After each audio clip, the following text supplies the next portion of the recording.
सदाशिवसमारभ्यां श्रीशङ्कराचार्यमध्यमाम् अस्मदाचार्यपर्यन्तं वन्दे गुरुपरम्पराम्।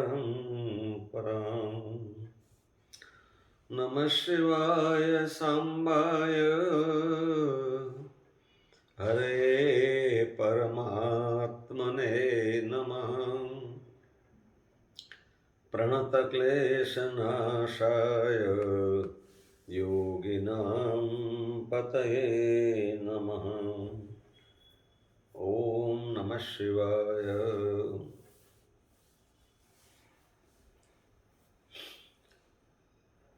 अनंत कोटि ब्रह्मांड नायक स्वयंभू भगवान श्री गौतमेश्वर महादेव जी के चरणों में बार बार कोटि कोटि प्रणाम। परम श्रद्धेय अर्चनीय वंदनीय प्रातस्मरणीय ब्रह्मलीन पूज्यपाद गुरुदेव के चरणों में बार बार कोटि कोटि प्रणाम एवं प्रातस्मरणीय अर्चनीय वंदनीय समस्त आचार्य भगवान के चरणों में कोटि कोटि वंदन।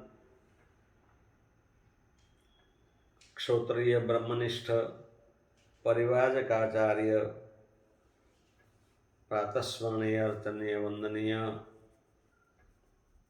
सभी संत वृंद के चरणों में कोटि कोटि ओम नमो नारायणाय। आत्मस्वरूप भक्तजनों एवं भक्तवती माताओं एवं दोस्तों, प्यारे बच्चों, आप सब के हृदय में विराजमान भगवान गौतमेश्वर को मेरा कोटि कोटि प्रणाम। प्रारब्ध तो पहले बना, पीछे बना शरीर, कबीर अचंबा है यही, मन नहीं बांधे धीर। देखो, पहले भी बात हुई थी कि कर्म जो है तीन प्रकार के हैं। क्रियमाण कर्म है, संचित कर्म है और प्रारब्ध कर्म है। क्रियमाण कर्म माने आज कर्म किया और उसका फल तुरंत मिल गया, वो क्रियमाण कर्म है। संचित कर्म माने आज किया और उसका फल नहीं मिला और 2-4 दिन, 8 दिन, महीने, 2 महीने में, साल 2 साल में मिला, वो कर्म इकट्ठा हुआ, इसलिए उसको संचित कर्म कहते हैं। और प्रारब्ध कर्म उसको कहते हैं कि जो पूरे जन्म में नहीं मिला और दूसरे जन्म में कर्म भोगना पड़े, या तीसरे जन्म में या चौथा जन्म में, माने किसी जन्म में वो प्रारब्ध बनता है। वैसे ही प्रारब्ध का भी 3 प्रकार है। एक मंद प्रारब्ध, एक तीव्र प्रारब्ध और एक तीव्रतर प्रारब्ध। क्रियमाण कर्म का फल भोग लेते हैं, संचित कर्म का फल मिल जाता है, और प्रारब्ध कर्म तो भोगना ही पड़ता है। चाहे सब कुछ त्याग करके यदि संत बने, भगवत भक्त बन जाए, तब भी उनको प्रारब्ध कर्म तो भोगना ही पड़ता है। बिना भोगे उसका छुटकारा नहीं होता है। एक बहुत परम भक्त खूब जप करते थे और संपूर्णतया शरणागति भाव से रहते थे। ऐसे करते करते उसकी उम्र हो गई, लेकिन नाम स्मरण नहीं छोड़ा था। माला हाथ से नहीं चलती, तब भी वो सतत नाम स्मरण करते थे। वो अभ्यास करते करते उसको नाम स्मरण का अजपाजप हो गया। अब शरीर का काम करता है। पत्नी धाम में चली गई थी, बच्चों के साथ रहते थे, लेकिन नाम सब कुछ छोड़ा, नाम नहीं छोड़ा। भगवान भगवान के परम भक्त थे। देखो उस नाम स्मरण के हिसाब से उनको क्या फायदा हुआ वो आपको बता रहा हूं।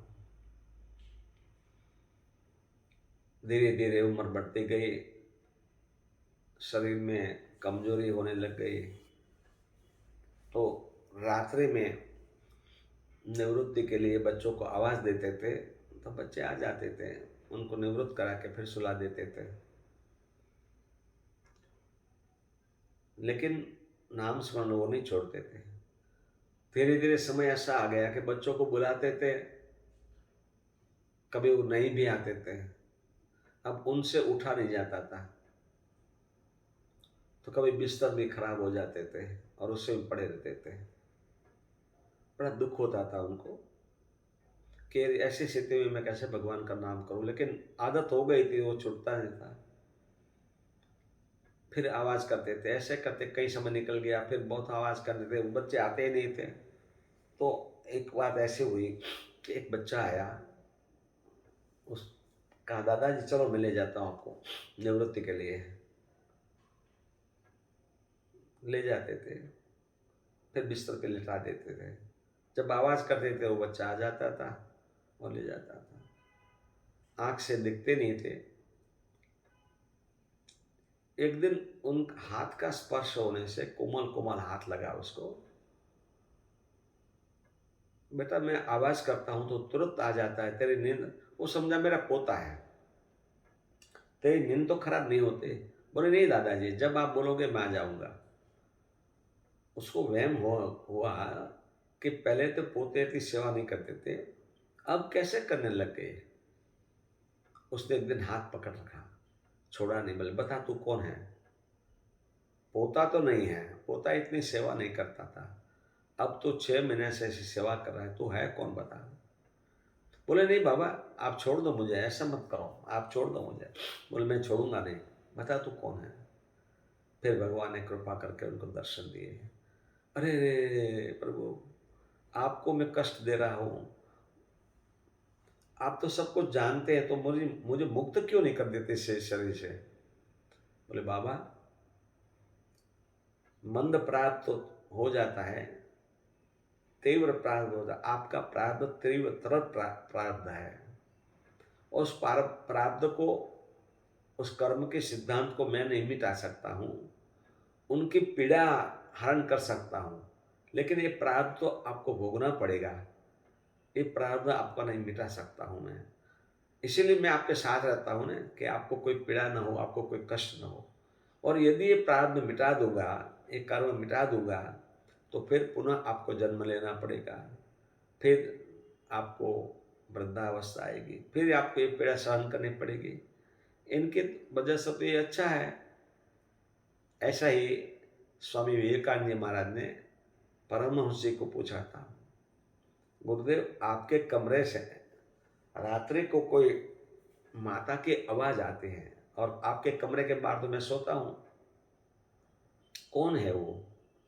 बोले माँ खबर पूछने आती है। परमहंस जी को कैंसर हुआ था। बोले माँ, काली माँ खबर पूछने रोज आती है। तो विवेकानंद जी ने कहा कि माँ आती है तो आप माँ को ऐसा नहीं कहते एक कष्ट से निवारण कर दे। बोले माँ सब कुछ समझते हैं, लेकिन मेरे प्रारब्ध कर्म को वो नहीं समाप्त कर सकती हैं। वो यदि समाप्त करेगी तो फिर दोबारा जन्म लेना पड़ेगा, फिर मुझे कैंसर होगा, फिर मुझे मेरी मृत्यु होगी। वो 3 दुख सहन करने से पहले यही सहन कर लो, और वो सहन करने की शक्ति माँ दे रही है। इसीलिए प्रारब्ध कर्म जो है संतों को भी भोगना पड़ता है, लेकिन फर्क इतना है कि वो प्रारब्ध कर्म जब कष्ट बन के आता है, तब उनकी तीव्रता उनको महसूस नहीं होती है। ये प्रभु कृपा करके उनका दुख हरण कर लेते हैं, बाकी भोगना तो पड़ता ही है।